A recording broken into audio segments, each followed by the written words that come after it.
So as the news came out yesterday that Collingwood and Brisbane got a last minute pick swap deal in agreement, and we, being Collingwood, traded pick 58 for Brisbane's pick 66 and pick 60. And there's a bit of confusion, perhaps not understanding why this trade pick swap came to fruition. Well, once we look at the two lists and what both these sides are trying to achieve, it's quite simple, and we'll get to why this is a really auspicious deal for Collingwood going into this draft night, right? So we'll start with Brisbane, and as always, special shout out to Pommy and Oz for putting together this mega off-season book. I'll put the link in the description. He has been updating this and keeping this in the clearest state to ensure that people who want to follow the list management side of things throughout the off-season, the draft trade period, he's done this, and it's a perfect system and helps me explain to you guys what's going on with the list and why certain things happen. And this video is probably not possible without this spreadsheet being available. So looking at Brisbane's list first and foremost, going into this pick swap, they had 7 draft picks available going into the draft night. However, the issue is those draft picks must go on the senior list, and to have 7 draftees, it wouldn't be possible on Brisbane's list because they only have 6 primary spots available. Hence why they looked to bundle this to Collingwood and send it our way in exchange for 58, which pretty much gets them the points they need, a little bit less than what 60 and 66 are, but they wouldn't be able to take this pick 66 because they don't have enough space on their list. They've done their delistings and they clearly couldn't get it down to 31 or whatever it may be, or they were just always comfortable in knowing that they could trade, do a pick swap for pick 60 and 66 and take pick 58.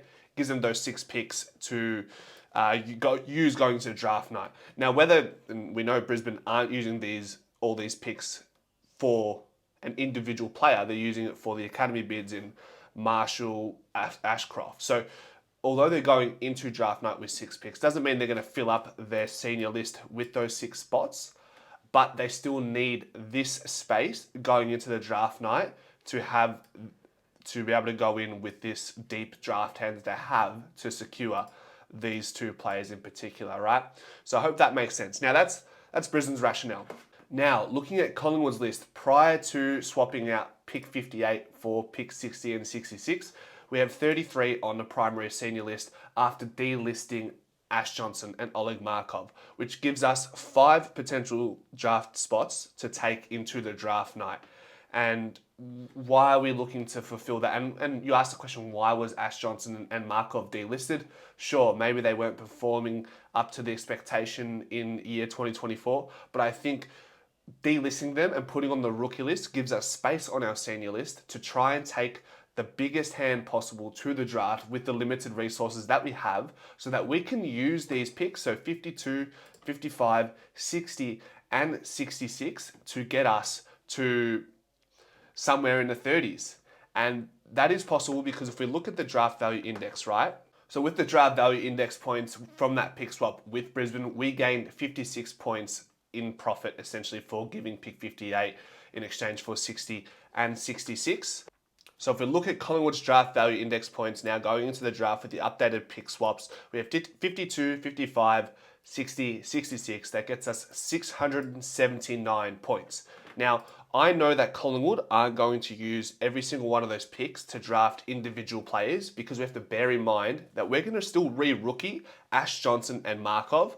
So really, as I said before, like what Brisbane are doing, we are making space on our senior list to take as many picks as possible to the draft, not necessarily to draft an individual player for each of those picks, but to bundle up those picks and make a bid, a pick swap for an academy bid from other oppositions. That way we can bundle those picks and get a better pick in exchange. So we might go in, we will go in with 4 draft picks. We might only come out with 1 player, right? So if we look at how that works mathematically or list-wise, as I mentioned, we have 5 spots available on the senior list. We need to have that availability. We made that possible by delisting Johnson and Markov. So we go into the draft. Let's say we bundle up the picks, and we'll talk about hypotheticals in a moment, but we bundle picks to a club to get a pick in the 30s. Because the picks in the early 30s revolve around that 600 point mark, which is what Collingwood have, right? So if we go 679, and then we go, okay, well, picks in the 30s. So the hypothetical is if we look at a team like St Kilda with pick 32 valued at 584 points, say a team matches a bid or selects Adrian Cole, who is an academy player for St Kilda going into this draft. St Kilda want to match the bid with X amount of picks, right? Can Collingwood come to the party in that window with those 4 picks that we have and say, hey, St Kilda, we'll give you these 4 picks valued at 630 points odd in exchange for pick 32. And then St Kilda use those picks to match the bid with Adrian Cole, and we are laughing, happy days, pick 32. We can start to talk about players like Thomas Sims, Job Shanahan, Jonty Fall, these sort of players. It does get a bit convoluted and a bit messy, guys, so I hope I'm making some sense of it, but they don't have the greatest draft hand to match bids for an Adrian Cole if he falls in the 20 to 30 mark, right? For example, I don't exactly know where he's going to land, but it's just a hypothetical. And there's teams like GWS as well. I think there's a player named Logan Morris, although GWS do have a decent draft hand. Maybe Essendon with Keiko, but they look like they're all pretty set up as well. So there is a world where Collingwood are trying to work further up the draft ladder to get something in the 30s post bids and everything else in between. So it's a messy one, but I think Collingwood's ultimate intention along the way has been trying to work up the draft ladder, delist Johnson and Markov to make more space on the list, to take more draft picks into the night, and then maybe walk away with 1 draft pick in the 30s. If that happens, right? If Collingwood come out with 1 draft pick, okay, our minimum threshold for the senior list is 36. So we need to, essentially, let's see here. Let's say we get Thomas Sims, just hypothetically, that takes us to 34. We still need 2 more spots filled to get to the minimum threshold on the senior list. So it looks like we could potentially elevate 2 players from the rookie list into the senior list, because you need to make a minimum. You still need to make a minimum of 3 changes to your list post-trade period as well. So we've got Membry, which counts as a primary senior list change. We get Thomas Sims.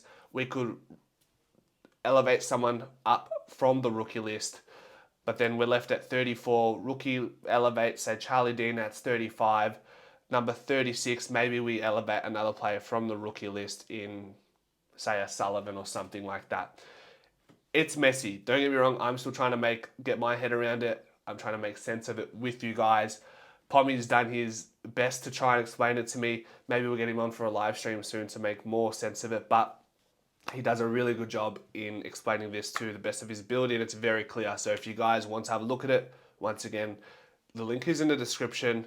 And yeah, what do you think? Do you think Collingwood are just scratching Brisbane's back, or are they doing that while also trying to get up into the picks in the 30s for the draft night?